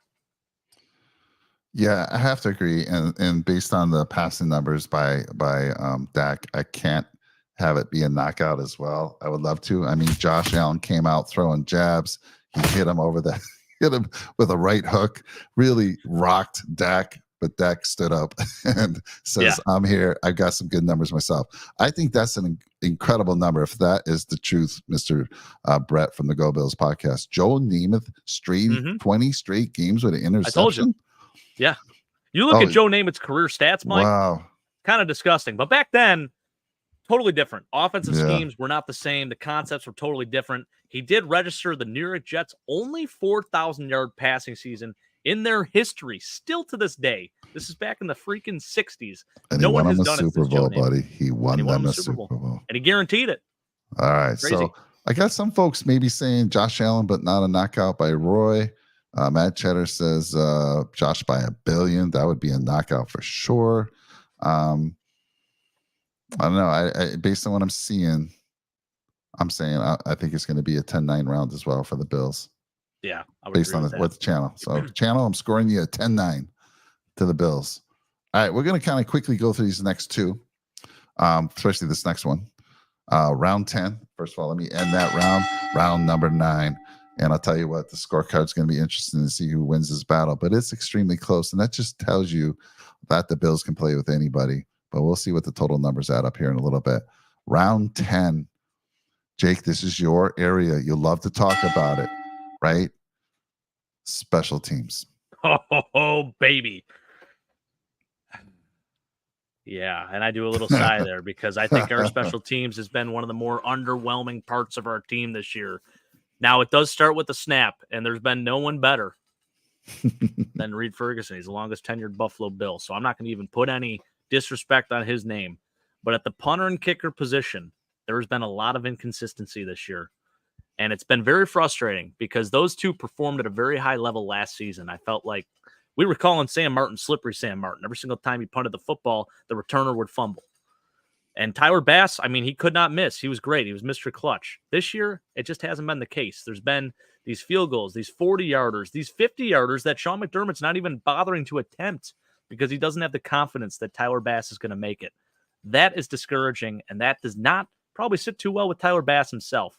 But there's a reason for that. He's missed 5 field goals. He's 20 for 25 this year. He's missed a couple extra points too. Yeah, it's been a tough year for him. And Sam Martin, same deal. And then you look at our punt coverage and all that stuff in between. It just hasn't been great. We're really lacking at that. And we're missing, I hate to say this, we're missing guys like Tywan Jones and Jake Kumaro. I know I'm probably going to take some hate for the Jake Kumaro stuff. I know we can only keep so many receivers, but he was very good on specials. So you can't deny that. With that being said, you look at what the Cowboys have. Brian Anger, who's probably going to be a Pro Bowler this year. And then their freaking kicker, former soccer player turned USFL kicker, turned potential all-pro Pro Bowl kicker this year, has not missed at all on the season. That's insane. Extremely impressive. The guy hits back-to-back 59. He hits a 59-yarder and a 60-yarder back-to-back last week. This dude is unbelievable, and his story is incredible. He starts as a soccer player, plays at Notre Dame. He does go and play in a pro league and doesn't really pan out super well. And then one day he's sitting on the couch with his wife and he's watching this kicker, and dude misses a field goal. And he's like, I could do that. And she's like, I bet you can do that. And she challenged him. And this guy ends up getting a tryout. He gets drafted by a USFL team, the Birmingham Stallions. He played there for a little bit. He does fantastic things. And he gets a shot with the Cowboys, and now he's absolutely killing it. It's extremely impressive what this kid is doing. And for him to even have that football background and be a soccer player converted into this all-pro kicker, it's extremely impressive. St. Louis Battlehawks, my bad, Mad Chatter. I thought he was a Birmingham Stallion too. Am I wrong on that? I thought he was USFL dude. 30 of 30, Jake, like you said. Yeah, I mean, it's unbelievable. And Bass is 20 of 25 this year. Yeah. And Bass has missed an extra point. And Aubrey, he's missed 3 extra points. Interesting. Yeah. Yes, it was Birmingham Stallions. Okay. I was going to say, I thought it was. Yeah. Okay. Yeah, it's unbelievable, Mike. I mean, what he is doing is so damn impressive. And he's an athlete, man. I mean, he's a soccer player turned pro kicker. Like, that's incredible. Division I athlete. He's got 8 plus 50-yard kicks, Jake, that he's made. Bass has 4. And I got to ask you, let's talk about that a little bit. It was a 62-yarder right before half last week. There was only, 4 or 5 seconds on the clock. I still am baffled why. It was good weather. There was no weather factor. Bass has a good leg. I mean, I don't know, but it looked like Bass wanted to come give it a shot, but they opted to have Josh Allen throw a Hail Mary. I don't know. I feel like give it a shot. 62 yards. Right. What was your thoughts on that, man? That's the thing. It's like, first off, you don't have the confidence in your kicker to make that field goal. And second off, you don't have the confidence for your field goal team to execute. This has been a constant issue, Mike. Even the field goal block team, we lose a game because we have 12 men on the field. The most simple of simple things. Like, we can't get that right. But then Sean McDermott is too afraid to attempt a field goal because maybe he thinks it's going to get blocked, or maybe he thinks Tyler Bass is going to outright miss it, or maybe they'll have a chance at returning it back. That is insane to me, and that is a problem. That's a glaring issue. We haven't even talked about the returners. I mean, they have an all-pro in Kevontae Turpin. I mentioned him earlier, another USFL guy turned NFL player. He is fantastic, man. He is legitimate. You kick the ball to him, he's going to make an explosive play. Now, while we do have guys like Deontay Hardy and Khalil Shakir, we haven't done much on specials. I mean, in the return game either. You're just waiting for a big play to happen. We saw a little sign of that in the Tampa Bay game with Deontay Hardy, but just has not happened. So, yeah. Dude, even when he gets a running start, Hardy just hasn't been impressive. I don't know what it is. I'm thinking, can you not juke anybody? Or is there are you just picking the wrong lanes? Or are you not following the blocking scheme that's been set up? Hardy has just been, to me, a huge disappointment. Now, he had a nice catch in the game, don't get me wrong. And, maybe we could use him a little more in receiving. But I was, again, sold on this guy. I forget who it was. I don't know, Mr. Jake Podger. He sells me on everything. This guy was supposed to be super fast, an upgrade from McKenzie. And I haven't seen it, Jake. McKenzie had one that he returned to the house last year, but it got called back. But still, McKenzie, to me, was more electrifying than Hardy's. There's a name, too. Naheem Hines. I mean, the dude who took two back in one game, the game after DeMar Hamlin, is pronounced alive, essentially. Just crazy. So, yeah, we do miss him a lot. We definitely do. All right. So, do we got a knockdown here, Jake? Do we got a knockdown? Yeah. I think so. Knockdown. All right. I think it might be a total knockout, Mike. I think it's that much of a difference. I hate to say it. I thought about having a knockout round maybe when we do this again, because the knockout in boxing ends the fight over. Yeah. A knockout here could be a big differential. Maybe the 10 to the knockout and the other one gets a 5 or 6. Can't be that huge. Otherwise, it's going to be an obviously win. But here, special teams knockdown. I don't know who the channel. I wasn't able to stay with them. What'd you see in the channel? Let's see. And let's catch up with some of the chat there because I think Yeah, there's and some by the players. way, the Cowboys have one of the best special teams coordinators in the NFL, and John Fossil. This guy is unbelievable. He comes from great bloodlines. His dad, Jim Fossil, rest in peace, former head coach for the New York Giants, OC for the Ravens. Football is in this man's blood, and I mean, you see him on the sideline; he is fired up at all times. John Fossil, one of the best special teams, maybe the best special teams coordinator in the NFL. Bring back what's his name? Oh my gosh, I'm drawing a blank. He was our special teams coordinator for Bobby April. Remember Bobby April? One of the best special teams coaches ever. Was with the Bills.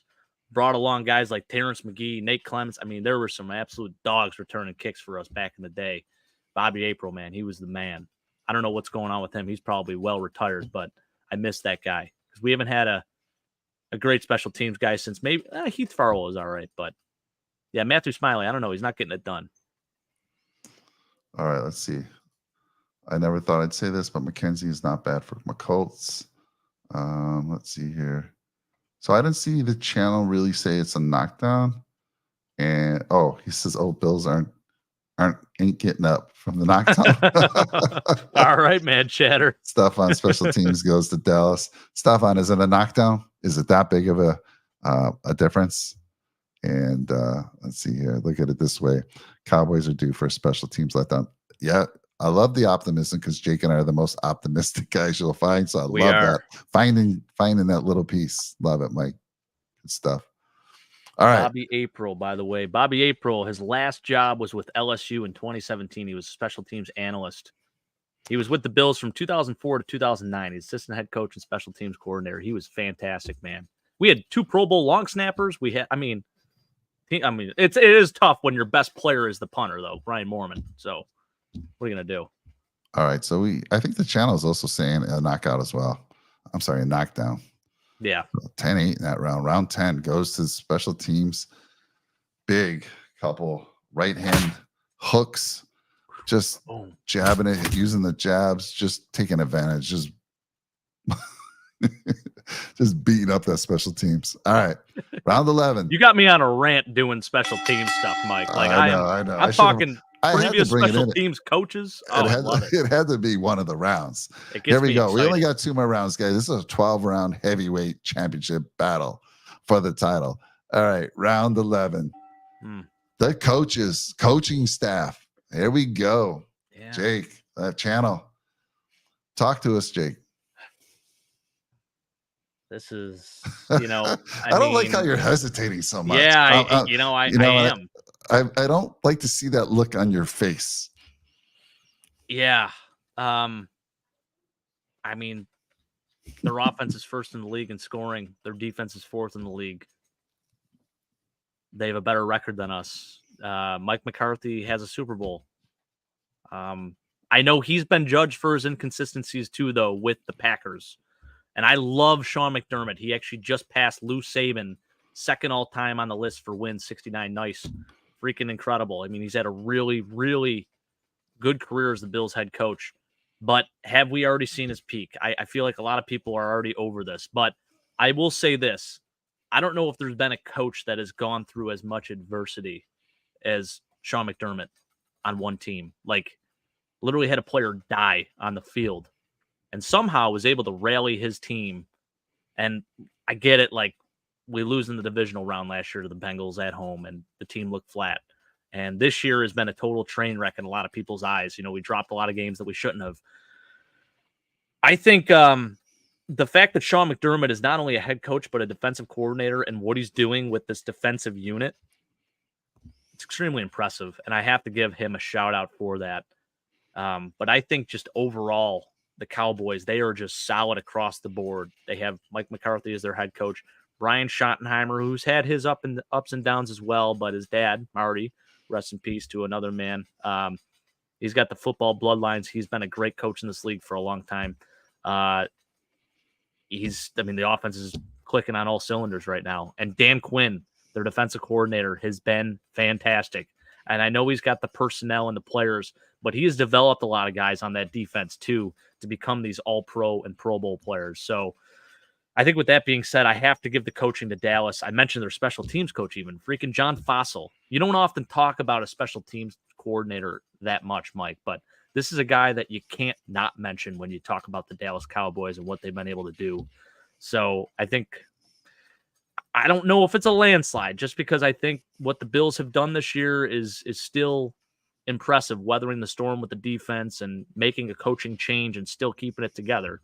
But you got to give it to Dallas. And I'm sorry, I keep ranting. I gotta disagree with you, Jake. I gotta disagree Okay. with you here. Again, I'm always looking at that top guy, McDermott, and I'm looking at the Josh Allen era compared to the Dak Prescott era over that period of time. The Cowboys haven't done anything. I mean, they've let their fan base down huge. I have a friend. Yeah. I have a couple friends. So we have one of our locations is in Dallas. And I mean, that guy just says, you watch, I've seen it. It's a replay every year. I don't know how far they've gotten. Hasn't been very far in the playoffs. If you look back over the last 6-7 years, have they even been to a championship game? Let me see here. 1 second. I want to say they finally won a playoff game last year. It was their first playoff win since like 1995 or something like that. Are you kidding me?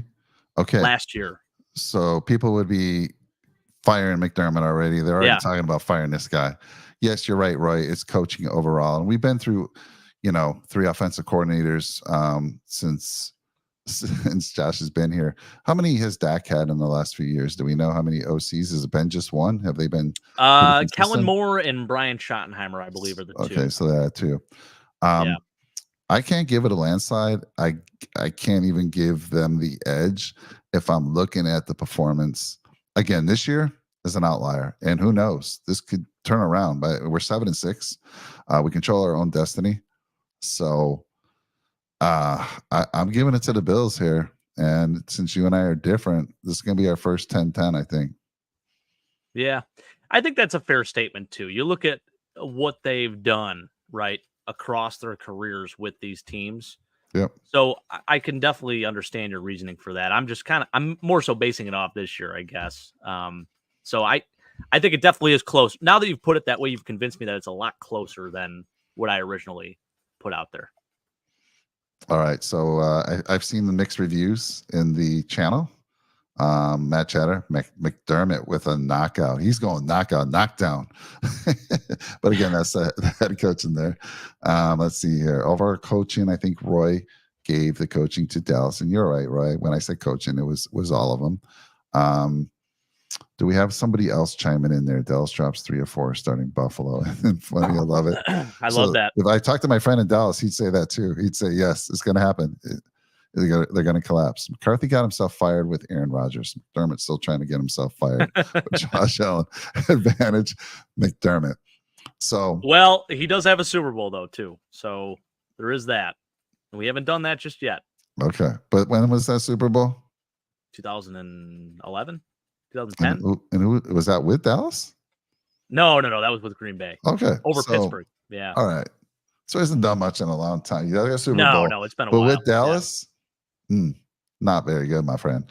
As a matter of fact, based on those number of years in Dallas that he hasn't done anything, I'm surprised he hasn't been fired. Yeah, I think people have called for his head, I'm sure. Yeah. I mean, in Dallas, if you don't succeed within the first couple of seasons, you're on the chopping block. So, yeah. I don't know. Based on the channel, what do you think? I'm wondering if this is a 10-10 on the channel or if we give I'm feeling it's pretty close. Some said it was a knockdown for the Bills. Some saying it's, overall it's for the Cowboys. I'm going to give it a 10-10. Our first 10-10 round, by the way. All right, guys, 12th round. And I got to tell you right now, as a commentator watching this game and watching these different rounds, I feel if I was in the corner of the Bills, I'd say you got to get the knockout here in this round. You got to get the knockout. You're behind on the cards. Maybe. That's what I would say, just from the eye test watching this fight. So first of all, I got to end the round. I always forget to end the round. By the way, smash that subscribe button. Hit that like for us. We appreciate you. Final round goes to home field. How big of a difference is home field advantage for the Buffalo Bills in this game? Is it a knockdown? or is it obviously it's got to be an advantage because Dallas has been terrible on the road. Is it a 10-9 round or is it a knockdown round? This is going to play a huge difference here. So, Jake, let me throw it to you, my friend. I was a little offended last week when Josh Allen came out and said that Arrowhead was the loudest stadium he's ever played in. And I assume he meant the loudest road stadium he's ever played on, because I've been to several home Bills games this year, 4 to be exact, and I may have not heard a louder stadium ever. I feel like every single time I've gone, it's always topped the previous game in terms of loudness. So you got to give home field advantage to the Buffalo Bills. I mean, there is a legitimate advantage there. We are an insane fan base, like the best fan base in football. I mean, no one's even coming close. Maybe the Packers come close. Maybe the Chiefs come a little close. But my gosh, like, where would you rather be than right here, right now, baby? One Bills drive on a Sunday afternoon, late afternoon, by the way. Yeah, there's no question. I mean, it is a serious advantage for us. We talked a little bit about Dak playing in the cold weather and kind of dealing with a little adversity and even dealing with loud crowds. I think the Bills have a clear-cut advantage in that sense, and it's going to come in handy big time on Sunday. You know the Bills fans, the Bills Mafia is going to show up. No doubt. We always win the tailgate, too. There's no doubt in my mind. There is never a question of that. Is it a knockdown? Is it a knockdown? TKO. TKO. TKO, huh? Well, we didn't have a scoring system for a TKO, but we'll give him a knockdown. Mike, I was in Philly, and I saw so much blue there in enemy territory. I mean, the fact that we travel like that is insanely impressive. You talk about a home game, totally different ball game. I mean, it's going to be electric. I mean, I feel a little bit of FOMO that I'm not going to be there on Sunday. I almost feel like I want to get tickets, but I'm not going to. I'm going to stay in my man cave, watch the game here. Looks like Stefan is going to the game. He did mention that. So have fun out there, brother. Yeah, Stefan, I didn't know you were going. So awesome. Take some pictures for us. Take some videos. Love to get those. Those cold weather stats for Dak is when it's under 40. It won't be Sunday. Okay. So that is one of the things we were hoping for, a little bit of weather. Obviously, right now, Jake, is it still going to be in the mid-40s? Yeah, I saw 47 actually, Mike. But there is a potential for rain, so there is that factored in. And then you get some wind whipping in that stadium. It's a little windier in that stadium than most stadiums. So, yeah. 12th man, it's too cold for the inspirational Dallas cheerleaders advantage Buffalo. Yeah. All right, we're gonna give the Bills a knockout here, not only because it's in Buffalo and we have the best fans there is, but we've already said earlier in the show the Cowboys have not played good on the road. So, and they're coming off a huge emotional win over Philadelphia. This is a chance to take advantage of that, and the Bills Mafia is going to make it difficult. So, all right, the scores are in, the cards are in. Jake, real quick, while I'm adding things up, just we went through the position group by position group, but talk to me what the Bills got to do to get this win. The only thing I'm going to say, win the turnover battle. We talked about how Dallas has that huge differential in turnovers. They're plus 10, where the Bills are plus 2. Let's win or tie that turnover battle, and for me, that will decide the game. What you got, Jake? Yeah, I think for what the Bills need to do, I mean, it's honestly kind of similar to what we did last week. Get pressure on Dak. Take advantage of this interior offensive line that's been struggling a little bit. I think Ed Oliver is due for another big day. I think you get Dak a little flustered.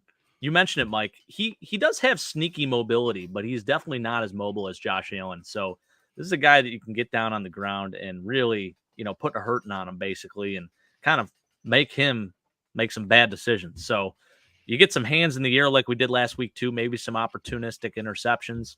I think that'll be huge. So, kind of cliche to say, but you got to win the turnover battle. That's something that the Cowboys have been very good at doing. But I also feel like these teams really haven't exploited their weakness, and they haven't played a defensive line like ours outside of maybe the Eagles and maybe the Niners too. So I think they're going to have their hands full. I mean, our D-line is stacked, and I know I gave it to the Cowboys, but we're going to be coming with some heat on Sunday. So I think that's definitely a key. And then, Yeah, I think with Josh, just doing the little things right, sort of taking what the defense gives you, and let's get 14 a 100-yard game. I think that needs to happen. And then let's pick up where we left off with James Cook. I want to see 2 100-yard games, James Cook and Steph Diggs. So Matt Chatter asking you, I think you're 3-2 when you've gone to the games. I'm 3-2 in total. I'm 3-1 at home, and I should be 4-0 because the the game against the Broncos, we had 12 men on the field. Heartbreaking. Yeah. Roy says no sugar high. Josh, Ken Von Miller. That's we saw signs of Von. There was a Von Miller sighting last game, and if he can start to dial it up a notch, yes, he could be a difference maker big time. So we'll see if he kind of builds off of the last game that he had. So I'm hoping, fingers crossed, because we could maybe a little added motivation.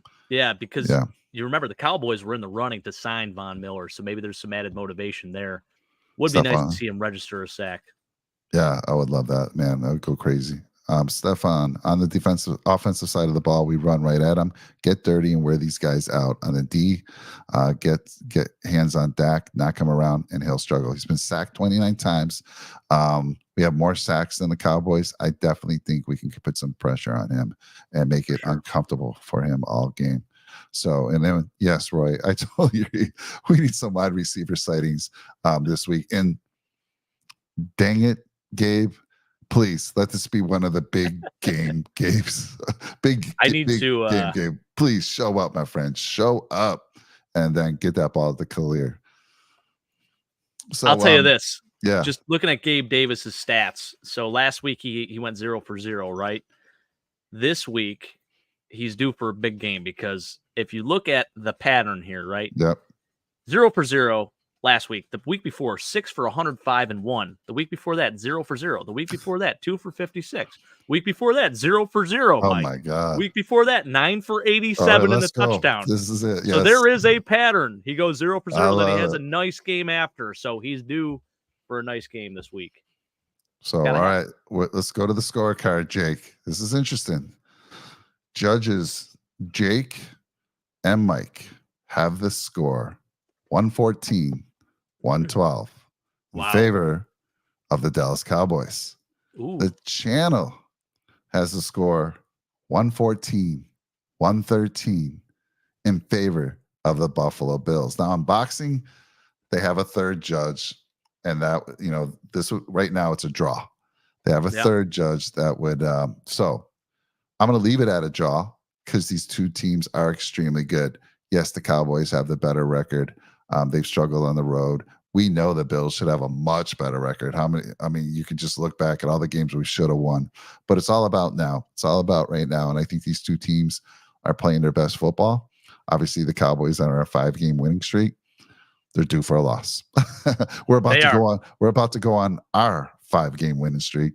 So I love it. That was a draw, guys. That just tells you once again how close things are between these two teams.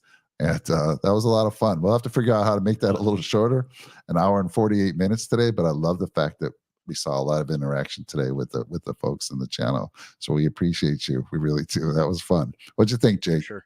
That was a blast. Yeah, I enjoyed that. We had some knockouts. We had some jabbing going on. But boom, I was never a good jabber. I wish I could. I used to take karate back in the day, Mike. Did you? I got a junior black belt, believe it or not. Whoa, for you guys, yeah. I mean, that's the thing these days. You mean UFC, as in martial arts, kind of taken away from the sport of boxing a little bit. But back in the day, I used to love boxing. That's right. Wait, it's not 3 a.m. yet. Laugh out loud. What is that in reference to? I don't know. Wait, it's not 3 a.m. yet? You mean we got to stay around till 3 a.m.? Is that what we're saying? Jake, if I have an extra ticket, should I call Mike? Man. Hell yeah, Stefan. Don't call me because I'll be very conflicted. I already told my wife I'm staying home. But yeah, Stefan, where are you sitting, Stefan? I know you get some pretty darn good seats usually. And how many people travel with you or will be at the game with you this week? Yeah. All right, so that was a good matchup. That was a lot of fun. So again, I hope you all had a great time with us. We appreciate you. If you're new to the channel, and even if you're not, please hit that like button. It helps the channel a lot. It helps get it out to other people.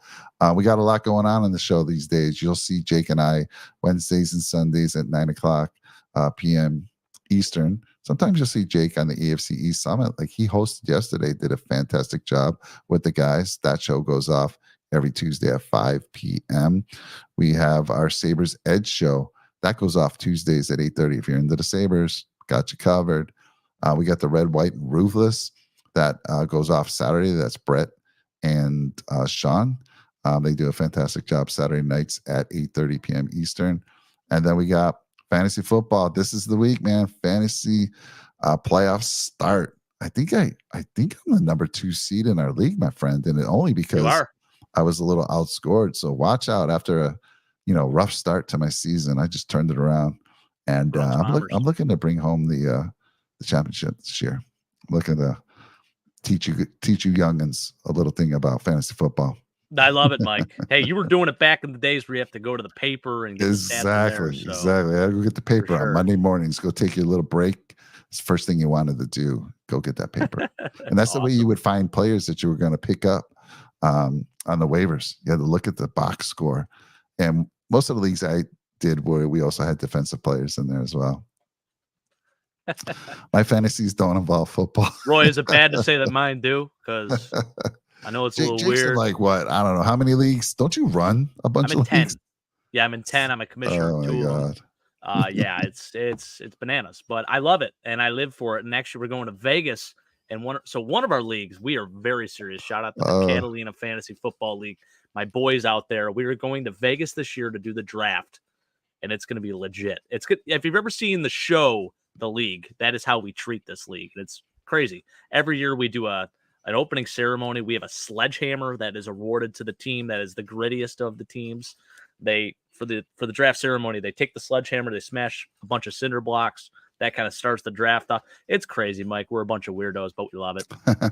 Roy says, okay, now he's clarified it. It's a running joke on most Bills channels. Content creators have to go to 3 a.m.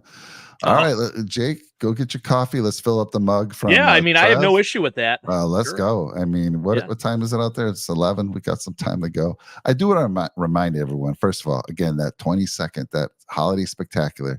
Don't miss it. It's family oriented. You got kids, nieces, nephews, have them watch the show. Santa is supposed to show up, but we got other fun things that you can win: prizes, gift certificates, some signed merch. And it's going to be a blast. So the 22nd, 8 p.m. Eastern, that's a Friday. I hope to see you all there. And hopefully, by the way, there's an ugly sweater contest. You get Thank you. I was just going to say. Yes. And right now, Jake, last year, there was only one person who submitted an ugly sweater, and they won, obviously. This year, we got that information out much sooner. And guess how many entries we got? 1. So you have a perfect opportunity here. What? Yes. Email your picture of your ugly sweater. And again, it has to be fair. It has to be, I don't want to see something from 5 years ago or 10 years ago. I mean, we even said, Jake, hold up a piece of paper or somewhere that shows the current date. Take a picture of that sweater, send it to nickelcitymafia@gmail.com. We'll narrow it down to 3. And while we're live that night, we will pick a winner, and somebody's going to get a nice gift certificate. And who knows, if we had enough entries, might even give a second prize, somebody a prize as well at second place. But dude, we're going to have trivia.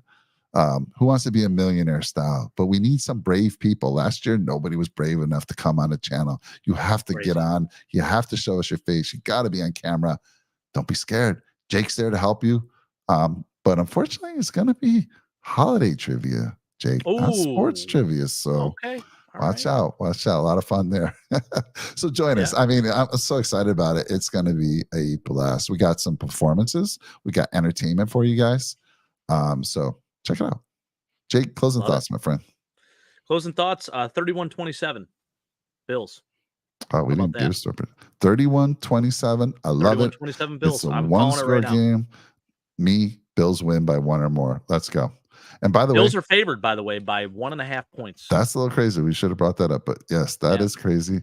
My new dog, new member of the family, is 1-0.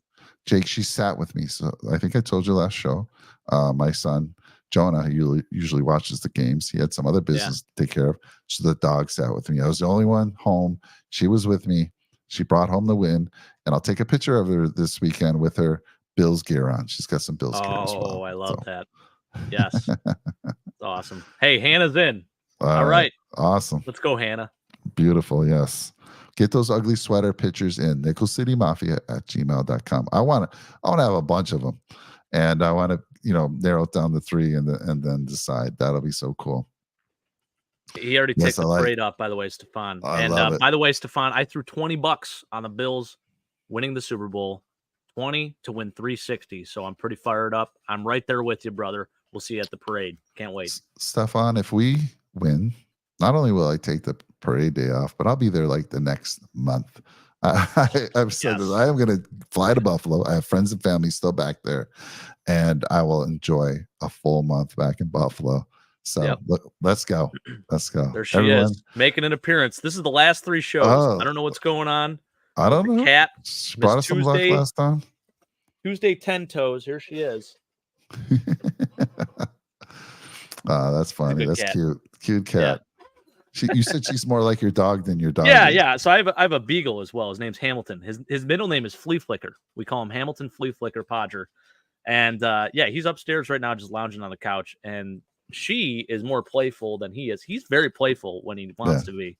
He's very lazy though too. He almost acts like a cat more so than she does. It's crazy. I had to do a double take on this prediction because that's usually a Big Al score. He's always like 35, 10 or something like that. I didn't even see Big Al throw a number out there, but I know he's got 30 in his mind. So Stefan, I love it. And he says they'll be shut out. Dallas will be shut out in the second half. Let's go. By the way, he's got 20 people going to this game with him. Holy smokes, Stefan. Love that. Section 116. Where's that at? That's going to be rocking. Where's that at? That's 116. Lower. I think I actually sat with Sean. It was 111-ish. So he's closer to midfield then, or is he going further into the end zone? I'm trying to think of where that would be. Stefan, are you in the end zone or closer to the 20, 30? Behind the Dallas bench? Right behind the bench. Holy smokes, brother. That's awesome. Wow. That's cool. Oh, all right. Love it. Bring it home for us, Stefan. I'm going to blame you, buddy. You better bring this home. Let's go. All right, everybody, we got to go. It's been 2 hours. This has been a lot of fun. Appreciate all of you. We'll see you Sunday. Jake and I will. And then we'll see you for that big holiday spectacular. Let's go. Don't forget about donations to Cardell and his family. Check the link down in the description below. By the way, we have a Discord channel. I forgot to put the link there, but I'm going to put the link in the show, in the video right after this. Join the Discord. We have a lot of good conversations throughout the week. So see you all soon. Take care. Go Bills.